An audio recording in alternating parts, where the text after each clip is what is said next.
What's up? I'm going to talk about 5 bands and albums that I still listen to this day that I think is underrated or not even known of in the United States at all. So 5 of them. So let's start here. No particular order. Let's start with the first one. Boy Hits Car, their record from 2001 on Wind Up. I saw them live 3 times.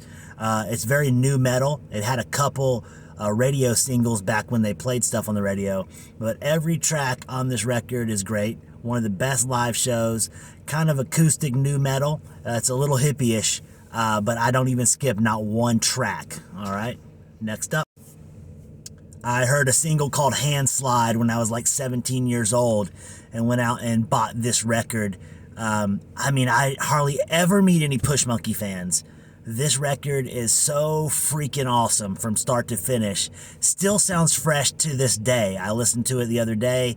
I don't even know how to describe it. There's trumpets, there's rock, there's metal, there's rap, there's Mr. Bunglish, Faith No More influences. From start to finish, Push Monkey's record, self-titled, is killer. Our Canadian brethren, Our Lady Peace. Of course, they are pretty popular, or have been back in the day, but this record, from start to finish, is so great. The drumming is great. The vocalist Rain was still doing his little eyes and all that. A lot of people think this band's a little cheesy. I love this band. They have 3 of my most favorite records, this being my top from start to finish, especially the closer, Feeding Babies. I can't remember the name of it, but it's a great closer. It has a good jazz outro. Another huge band in the States in the 90s. They're from Australia, but this is my favorite album of theirs. Neon Ballroom still sounds fresh to this day. It's way different. It's got some of the heaviest tracks that Silverchair ever wrote on it, but it's also got the most ballads they've ever done.